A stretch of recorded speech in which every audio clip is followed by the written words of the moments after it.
দেখো বন্ধুরা, তোমাদের সাথে তো শেয়ার করাই হয়নি, এটা হচ্ছে আমার কাকার বাড়ি। আর দেখো সেদিনকে বৃষ্টিতে হালকা হাওয়ায় মানে ঝড়ে মাটির ঘরটা ভেঙে পড়ে গেল। এটা রান্নাঘর ছিল, রান্নাঘরটা ভেঙে কি অবস্থা দেখো। আর ওইদিকে হচ্ছে বড় ঘর আর পায়খানা বাথরুম, কিন্তু অবশ্যই এটা ছোটো কাকার ঘর। ছোটো কাকারা এখানে থাকে না, নতুন বাড়ি কিনে ওরা চলে গেছে, জায়গা কিনে চলে। আর এটা মেজো কাকার ঘর। আর এই যে এটা হচ্ছে আমার মেজো কাকি। এত বড় বাড়িটার মধ্যে উনি একাই থাকে। আর হাঁটুতে প্রচণ্ড অসম্ভব ব্যথা যন্ত্রণা, হাঁটু ফুলে গেছে, হাঁটতে পারে না, বয়স হয়ে গেছে, একাই থাকে। মেজো কাকির কোনো ছেলে নেই, তিনটেই মেয়ে, তিনজনার বিয়ে হয়ে গেছে। আর ওই যে রান্নাঘর কাকি একা একা সব কিছু পরিচালনা করে, দেখাশোনা করে। কি বলবো, সবারই খুবই কষ্ট। এদিকে মেজো কাকি একা থাকে, আর ওই দূরে আমার মা দাদা ওরা দুজন একা থাকে। এত বড় এরিয়াতে আগে কত মানুষজন ছিল, কত লোক ছিল, এখন আর কেউ থাকে না। মানে বাড়িতে গেলে পুরো হাহাকার লাগে, দেখে সত্যি খুবই খারাপ লাগে।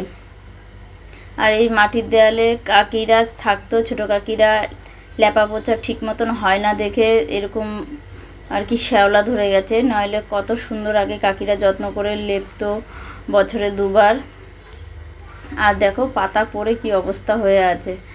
আর ওই দূরে ওটা হচ্ছে আমাদের বাড়ি। আর ওই মানে এই বাড়িটা, টোটাল বাড়িটা হচ্ছে 4 বিঘা জমির উপরে। এরা আমার বাবা কাকারা 3 ভাই ছিল। আর দেখতে পাচ্ছ এটা হচ্ছে ক্যারি পাতা গাছ। আর এখানে ছোটো কাকাদের টাইম কল ছিল। আর এই পাশটাই হচ্ছে দেখো মেজো কাকাদের টাইম কল, এই যে। আর দেখো চারিদিকে কত জঙ্গল গাছপালা, কোনো মানে কি বলবো, কোনো ফল গাছের অভাব নেই। এটা হচ্ছে বাতাবি লেবু গাছ। আর ওই দেখো বাঁশ গাছ ঝুঁকে একদম বাড়ির দিকে চলে এসছে। আর তুলসী গাছের বাগান, আর কলা গাছ, তুলসী গাছ, বাঁশ গাছ সব কিছু ঘিরে একদম মনে হচ্ছে কি বলবো। আর ওই যে আমাদের বাড়ি। আর দেখো কতটা দূরে দূরে সব ঘর বাড়ি আর গাছপালায় ভর্তি। কি বলবো, দিনের বেলাটা যেমন তেমন, রাতের বেলা ভীষণ ভয় লাগে। আর ওই দেখো কাকাদের বাড়ি এখান থেকে কতটা দূরে।